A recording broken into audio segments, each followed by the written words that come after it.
Hello বন্ধুরা, home study class চ্যানেলে তোমাদের স্বাগত। আজকে একটা গুরুত্বপূর্ণ টপিক নিয়ে এসেছি। রিসেন্ট নোবেল পুরস্কার দেওয়া হলো, অর্থাৎ 2021 নোবেল পুরস্কার দেওয়া হলো, যেখানে কোন কোন টপিকের ওপর কী কী পুরস্কার দেওয়া হলো এবং কাকে কাকে দেওয়া হলো এবং সেটা কোথা থেকে দেওয়া হয় আমি টোটালটা আলোচনা করব। তোমরা শেষ পর্যন্ত দেখবে, আর যদি ভালো লাগে তাহলে অবশ্যই লাইক এবং শেয়ার করবে। আর তোমরা রিসেন্ট যে পরীক্ষাগুলো দিচ্ছ সেখানে কিন্তু দেখতেই পেয়েছিলে যে আগের বারও যে রিসেন্ট যে ডাব্লিউপি যে কনস্টেবল পরীক্ষা হলো সেখানেও কিন্তু নোবেল পুরস্কার থেকে 2020 যেটা আগের বার ছিল সেখানে কিন্তু একটা প্রশ্ন দিয়েছিল। তো তোমরা দেখতেই পেয়েছো যেখান থেকে কিন্তু একটা প্রশ্ন খুবই ইম্পর্টেন্ট, প্রত্যেকবার দেয় এবং প্রত্যেক পরীক্ষা কিন্তু দেবে। তো সেইভাবে তোমরা পুরোটা দেখবে এবং ভালো করে নোট করে রাখবে। ঠিক আছে, আজকে প্রথমে আমি আলোচনা করব যে নোবেল পুরস্কার কার নাম অনুসারে দেওয়া হয়, অর্থাৎ আলফ্রেড বার্নার্ড নোবেল যে রয়েছে তার নাম অনুসারেই কিন্তু এই নোবেল পুরস্কার দেওয়া হয়। অর্থাৎ এটা প্রশ্ন আসে যে তিনি কী আবিষ্কার করেছিল, অর্থাৎ আলফ্রেড বার্নার্ড নোবেল তিনি কী আবিষ্কার করেছিল, তিনি ডিনামাইট আবিষ্কার করেছিল। ঠিক আছে, তো তার জন্যই তার নাম অনুসারে কিন্তু কী করা হয়, 1895 সালে কিন্তু এই নোবেল পুরস্কার সূচনা করা হয়। ঠিক আছে, কিন্তু এটা দেওয়া শুরু হয়েছিল 1901 সাল থেকে। কিন্তু 1901 সালে কিন্তু ইকোনমিক্স, অর্থাৎ মোট যে 6টা বিষয় রয়েছে তার মধ্যে শুধুমাত্র ইকোনমিক্সটা বাদ দিয়ে কিন্তু সবকটাই 1901 সালে কিন্তু শুরু হয়েছিল। শুধুমাত্র যে ইকোনমিক্স রয়েছে, অর্থনীতি রয়েছে, সেটা কিন্তু দেওয়া শুরু হয়েছিল, অর্থাৎ সেটা ইনস্টিটিউট করা হয়েছিল, অর্থাৎ 1967 সালে সেটা দেওয়ার কথা চিন্তাভাবনা করা হয়েছিল, কিন্তু সেটা দেওয়া শুরু হয়েছিল 1969 সালে। ঠিক আছে, তো এটা তোমরা মনে রাখবে যে যদি বলা হয় যে ইকোনমিক্সে কবে দেওয়া শুরু হয়েছিল সেটা হচ্ছে 1969 সালে, এবং যদি বলা হয় অন্যান্য প্রাইজগুলো সেক্ষেত্রে কিন্তু 1901 সালে কিন্তু হবে। আর এছাড়াও কিন্তু এখান থেকে আরও একটা প্রশ্ন আসতে পারে যে এই প্রাইজগুলো কোথা থেকে দেওয়া হয়। ঠিক আছে, অর্থাৎ আর কোন কোন বিষয়ের ওপর দেওয়া হয়। তো প্রথমে আমরা দেখব যে কোন কোন বিষয়, তারপর আমরা কোথা থেকে দেওয়া হয় সেটা আমরা জানবো। আচ্ছা, প্রথম যে বিষয় রয়েছে সেটা হচ্ছে ফিজিক্স, অর্থাৎ যে পদার্থবিদ্যা রয়েছে সেটার উপর দেওয়া হয়। কেমিস্ট্রি, রসায়ন, মেডিসিন, ঠিক আছে, আর পিস অর্থাৎ শান্তি, লিটারেচার অর্থাৎ কি সাহিত্য, আর ইকোনমিক্স মানে অর্থনীতি। এই যে 6টা বিষয় রয়েছে এই 6টা বিষয়ের উপর কিন্তু দেওয়া হয়। ঠিক আছে, আচ্ছা এরপরে দেখব যে কোথা থেকে দেওয়া হয়। পিস প্রাইজ রয়েছে অর্থাৎ শান্তি যে পুরস্কার রয়েছে সেটা কিন্তু অসলো থেকে দেওয়া হয়, নরওয়ের যে রাজধানী অসলো সেখান থেকে কিন্তু দেওয়া হয়। আর অন্যান্য যে প্রাইজগুলো রয়েছে সেটা কিন্তু সুইডেনের স্টকহোম থেকে দেওয়া হয়। ঠিক আছে, এটাও কিন্তু অনেক পরীক্ষা এসছে, তোমরা ভালো করে মনে রাখবে।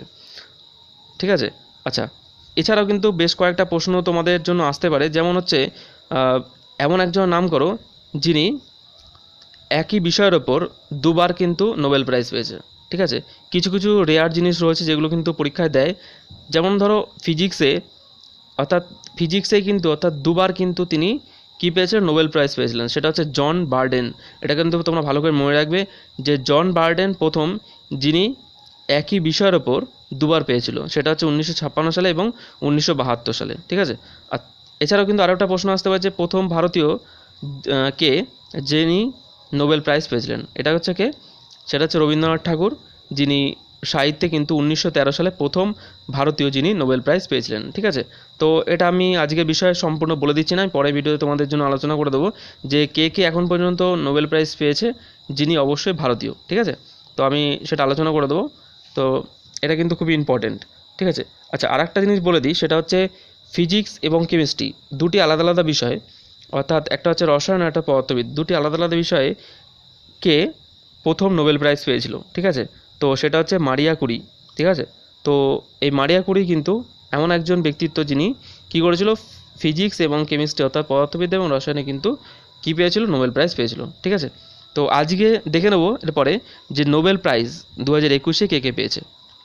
দেখো প্রথম কি দেখব, সাহিত্যে নোবেল বিজয়ী, অর্থাৎ সাহিত্যে যিনি নোবেল বিজয়ী পেয়েছে অর্থাৎ বিজয়ী রয়েছে তার নাম কি, আব্দুল রাজ্জাক গুনাহ। আব্দুল রাজ্জাক গুনাহ, যিনি তানজানিয়ার বিখ্যাত একজন লেখক, কিন্তু বর্তমানে তিনি ইউকের বাসিন্দা, অর্থাৎ আমেরিকা যে রয়েছে, ইউনাইটেড কিংডম, তাই তো, যেটাকে ব্রিটেন বলি আমরা, তো সেখানে কিন্তু কি রয়েছে, তিনি বর্তমানে বাস করছেন, অর্থাৎ তিনি সেখানকারই বাসিন্দা। ঠিক আছে, আচ্ছা আচ্ছা এরপরে দেখব শান্তিতে নোবেল কারা কারা পেয়েছেন। ঠিক আছে, অর্থাৎ কে কে পেয়েছেন। দেখো মারিয়া রেজা, যিনি ফিলিপিন্সের বাসিন্দা, আর দ্বিতীয়জন দেখো দিমিত্রি মোরাতভ, তিনি কিন্তু রাশিয়ার কিন্তু বাসিন্দা। দুজনাই কিন্তু পত্রকার, আর দিমিত্রি মুরাতভ রাশিয়ার কিন্তু একজন বিখ্যাত পত্রকার, যিনি কিন্তু অনেকবার সরকারি আলোচনা এবং সমালোচনা করে কিন্তু অনেকবার কিন্তু হুমকির মুখোমুখি হয়েছেন। ঠিক আছে, অর্থাৎ তাকে বিভিন্ন বিষয়ে কিন্তু আলোচনা করার ফলে তাকে কিন্তু অনেককে হুমকি এসেছে। ঠিক আছে, তেমন কি অনেক পত্র এসে তাকে মেরে ফেলার হুমকির জন্য। তো এরকম ধরনের বিভিন্ন ধরনের পত্র কিন্তু তিনি তাও তাও কিন্তু সাহসিকতার সঙ্গে কিন্তু তিনি বিভিন্ন আলোচনা এবং সমালোচনা করে গেছেন সরকার এবং বেসরকারি এছাড়া অন্যান্য যে দেশের অন্যান্য যে বিষয় রয়েছে তার উপর। ঠিক আছে, তো তার যে সাহস, এছাড়া তিনি বিভিন্ন যে পত্রকারে যে বিভিন্ন যে প্রকাশ করেছেন সেগুলো কিন্তু তার যে সাহসিকতা এবং বিভিন্ন এই বিষয় টোটালটাই ওর উপরই কিন্তু তাকে কী করা হয়েছে, শান্তিতে নোবেল দেওয়া হয়েছে। ঠিক আছে, তো দুজনা পেয়েছে, একটা হচ্ছে মারিয়া রেজা আর একটা হচ্ছে দিমিত্রি মুরাতভ। ঠিক আছে, আচ্ছা নেক্সট দেখো, মেডিসিনে কারা কারা পেয়েছে অর্থাৎ ফিজিওলজিতে কে কে পেয়েছে। আমেরিকান বিজ্ঞানী ডেভিড জুলিয়াস, তার ছবি তোমরা পাশে দেখতে পাচ্ছ। আচ্ছা নেক্সট কে আছে দেখো, আর্ডেন পাতা পৌতিয়ান। তো এই দুজনাই কিন্তু কী দেওয়া হয়েছে, মেডিসিনে কিন্তু নোবেল দেওয়া হয়েছে। আচ্ছা এরপর আমরা দেখব যে এই মেডিসিনে যে নোবেল দেওয়া হয়েছে তারা কোন ক্ষেত্রে, অর্থাৎ তারা কী আবিষ্কার করেছে তার জন্য তাদেরকে এই নোবেল দেওয়া হয়েছে। দেখে নাও। আচ্ছা তাপমাত্রা আর হচ্ছে স্পর্শের রিসেপ্টর আবিষ্কারের জন্য। কিসের জন্য? তাপমাত্রা এবং স্পর্শের রিসেপ্টর আবিষ্কারের জন্য কিন্তু তাদের এই পুরস্কার দেওয়া হয়েছে। অর্থাৎ মানব শরীরে কোনো জিনিস স্পর্শ করা হচ্ছে, অর্থাৎ কোনো জিনিস যদি স্পর্শ করা হয় সেই জিনিসটা গরম অথবা ঠান্ডা সেটা যে আমরা স্পর্শ করে বুঝতে পারছি। তো এই যে বিষয়টা, এটা কিন্তু নিয়ে তারা বিভিন্ন আর্টিকেল প্রকাশ করেছেন এবং বিভিন্ন রিসার্চ করে কিন্তু বিভিন্ন আর্টিকেল তারা প্রকাশ করেছেন। তার জন্যই কিন্তু তাদেরকে কী দেওয়া হয়েছে, মেডিসিন অর্থাৎ নোবেল কিন্তু দেওয়া হয়েছে। ঠিক আছে, তো ওটা কিন্তু তোমরা মনে রাখবে, কারণ এইভাবে কিন্তু দিতে পারে যে তাপমাত্রা রিসেপ্টর স্পর্শের যে রিসেপ্টর হয় তার আবিষ্কারের জন্য কারা নোবেল প্রাইজ পেয়েছেন, সেটা হচ্ছে ডেভিড জুলিয়াস আর এটা হচ্ছে আর্দেম পাতা পৌতিয়ান। ঠিক আছে, তো নামটা তোমরা ভালো করে মনে রাখবে যেহেতু একটু অড নাম। আচ্ছা নেক্সট দেখো, রসায়নে অর্থাৎ কেমিস্ট্রিতে নোবেল প্রাপক কে কে রয়েছেন। বেঞ্জামিন লিস্ট, যিনি জার্মানির বাসিন্দা, আর হচ্ছে ডেভিড ম্যাকমিলান, যিনি ইউকের বাসিন্দা। ঠিক আছে, এবার দেখব যে তাদেরকে নোবেল পুরস্কার দেওয়া হয়েছে কিসের জন্য। অপ্রতিসম অর্গ্যানো ক্যাটালাইসিস, এই বিকাশ বা জৈব অনুঘটক বিক্রিয়া আবিষ্কারের জন্যই কিন্তু তাদেরকে নোবেল দেওয়া হয়েছে। ঠিক আছে, তাদের ছবি কিন্তু আমি তোমাদের বোঝার ক্ষেত্রের জন্য সুবিধার জন্য তাদের ছবি পাশে নিয়ে এসেছি, তো যাতে তোমরা মনে রাখতে পারো এই ছবিটা। এবং একজনের নাম তোমরা দেখতে পাচ্ছ যে বেঞ্জামিন লিস্ট আর হচ্ছে ডেভিড ম্যাকমিলান। তাদেরকে কোন বিষয়ের ওপর, সেটা হচ্ছে রসায়নে কিন্তু তাদেরকে নোবেল দেওয়া হয়েছিল। ঠিক আছে, আচ্ছা নেক্সট দেখো, পদার্থবিদ্যা অর্থাৎ পদার্থবিদ্যায় যে নোবেল, তো কাকে কাকে দেওয়া হয়েছে দেখো, তিনজনকে কিন্তু এই পদার্থবিদ্যায় নোবেল দেওয়া হয়েছে। প্রথমজন দেখব সাইকুরো মানাবে, যিনি জাপানের বাসিন্দা। ক্লাউস হ্যাসেলম্যান, যিনি জার্মানির বাসিন্দা। জর্জিও প্যারিসি, যিনি ইতালির বাসিন্দা। ঠিক আছে, আচ্ছা এরপরে দেখবো যে নোবেল প্রাইজ তাদেরকে কেন দেওয়া হয়েছে, অর্থাৎ কী আবিষ্কারের জন্য। দেখো, জটিল শারীরিক অবস্থা, জলবায়ু এবং আর হচ্ছে পৃথিবী সম্পর্কে গবেষণার জন্য কিন্তু এই তিন বিজ্ঞানীকে নোবেল পুরস্কার দেওয়া হয়েছিল। ঠিক আছে, আচ্ছা এই যে পৃথিবী সম্পর্কে বলতে, এই যে দিন দিন বিশ্ব উষ্ণায়ন হচ্ছে, অর্থাৎ পৃথিবীর যে উষ্ণতা দিন দিন বেড়ে চলেছে, এই বিষয়ে কিন্তু তারা বিভিন্ন আর্টিকেল প্রকাশ করেছেন এবং তার ফলে কিন্তু আমরা কী করতে পেরেছি, জানতে পেরেছি যে পৃথিবীর উষ্ণায়ন দিন দিন উষ্ণ হচ্ছে। ঠিক আছে, তো এই বিষয়ে কিন্তু তারা এর জন্য কিন্তু কী করা হয়েছে, নোবেল পুরস্কার তাদেরকে দেওয়া হয়েছে। ঠিক আছে, বুঝতেই পারছো তোমরা। আচ্ছা এরপরে আমি তোমাদের জন্য তিনটে প্রশ্ন এনেছি, যেগুলো তোমাদের এই বিষয়ের ওপরই, অর্থাৎ এমসিকিউ এনে এনেছি, যেহেতু যাতে তোমাদের সুবিধা হয় যে তোমরা কী ধরনের প্রশ্ন কীরকমভাবে দিতে পারে, তো সেটা টাই বোঝার জন্য এবং তোমাদের প্র্যাকটিসের জন্য কিন্তু আমি তিনটে প্রশ্ন নিয়ে এসেছি।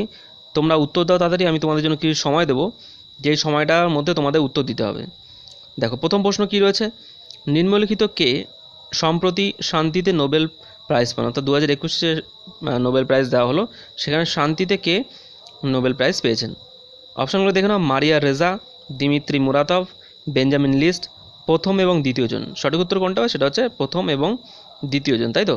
তো এটা আমি উত্তর দিয়ে দিলাম, যেহেতু খুবই সোজা, তোমরা এখনই দেখলে যে মারিয়া রেজা আর হচ্ছে দিমিত্রি মুরাতভ। আর অপশান দেখলে তোমরা হয়তো বুঝে যেতে যে এখানে এটাই উত্তর হবে। তো তাই জন্য আমি উত্তর দিয়ে দিচ্ছি, পরের প্রশ্নটা তোমাদের জন্য সময় দেবো, ঠিক আছে। আচ্ছা, নেক্সট প্রশ্ন দেখে নাও, নিম্নলিখিত কে সম্প্রতি সাহিত্যে নোবেল পুরস্কার পান? অপশানগুলো দেখে নাও, ডেভিড জুলিয়াস, আব্দুর রাজ্জাক গুনাহ, কৈলাস হানসেন, আর হচ্ছে ডেভিড উইলিয়াম। তোমরা উত্তর দাও তাড়াতাড়ি, আমি তোমাদের জন্য কিছু সময় দিচ্ছি, তার মধ্যে তোমরা উত্তর দেবে যে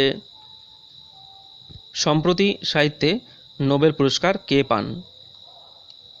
তাড়াতাড়ি তোমরা উত্তর দাও। আচ্ছা, সঠিক উত্তর দেখব, সঠিক উত্তর হচ্ছে আব্দুর রাজ্জাক গুনাহ। আব্দুর রাজ্জাক গুনাহ কিন্তু সাহিত্যে নোবেল পুরস্কার পান, ঠিক আছে। আর তিনি কোথাকার বাসিন্দা, তিনি হচ্ছে অ্যাকচুয়ালি তিনি তার জন্ম হচ্ছে তানজানিয়ায়, কিন্তু তিনি পরবর্তীতে ইউকের কিন্তু বাসিন্দা, ঠিক আছে। এটাও কিন্তু তোমরা মনে রাখবে। আচ্ছা, নেক্সট দেখো, নিম্নলিখিত কে সম্প্রতি রসায়নে নোবেল পুরস্কার পান? অপশনগুলো দেখে নাও, সাইকুরো মানাবে, ক্লাউস হ্যাসেলম্যান, জর্জিও প্যারিসি, বেঞ্জামিন লিস্ট। তোমরা উত্তর দাও, তোমাদের জন্য কিছু সময় রয়েছে, তাড়াতাড়ি উত্তর দাও যে এর মধ্যে, এই অপশানগুলোর মধ্যে কে রসায়নে নোবেল পুরস্কার পান। সঠিক উত্তর কোনটা হবে, সেটা হচ্ছে বেঞ্জামিন লিস্ট। বেঞ্জামিন লিস্ট কিন্তু কি রসায়নে নোবেল পুরস্কার পান, ঠিক আছে। আশা করি তোমরা বুঝতে পারছো যে কী ধরনের প্রশ্ন পরীক্ষায় দিতে পারে। তো সামনে যেসব পরীক্ষা হবে সেখানে কিন্তু একটা প্রশ্ন এখান থেকে কিন্তু পাবে, এই ধরনের কিন্তু এইভাবে টাইপে কিন্তু প্রশ্নগুলো করবে। আশা করা যায় তোমরা পারবে, ঠিক আছে। আর ভালো করে যদি তোমরা ভিডিওটা শুনে থাকো এবং নোট করে থাকো, তাহলে কিন্তু তোমাদের এই যে একটা নাম্বার অথবা দুটো নাম্বার কিন্তু তোমাদের একদম হাতে থাকবে, ঠিক আছে। আচ্ছা, আর একটা জিনিস বলার, সেটা হচ্ছে ইকোনমিক্স। আর একটা সেটা হচ্ছে ইকোনমিক্সের ব্যাপারটা, ইকোনমিক্সে এখনও কিন্তু দেওয়া হয়নি, অর্থাৎ অর্থনীতিতে কিন্তু এখনও পর্যন্ত দেয়নি। তো যদি দেয় আমি তোমাদের জন্য ওটা জানিয়ে দেবো, এটা কিন্তু তোমাদের জন্য আমি পরের দিন বলে দেবো। আর তোমরা মনে রাখবে যে আমি পরে একটা ভিডিওতে এনে দেবো যেখানে ভারতীয় কোন কোন ভারতীয় এখন পর্যন্ত নোবেল প্রাইজ পেয়েছেন এবং কোন কোন বিষয়ের উপর, ঠিক আছে। এটা তোমাদের জন্য আমি পরের ভিডিওতে সেখানে বলে দেবো। আর ভারতীয়দের থেকে যেহেতু একটা প্রশ্ন প্রত্যেকবার দেয়, তো সেটা কিন্তু তোমরা ভালো করে মনে রাখবে, ঠিক আছে। তো ভিডিওটা দেখার জন্য অনেক অনেক ধন্যবাদ।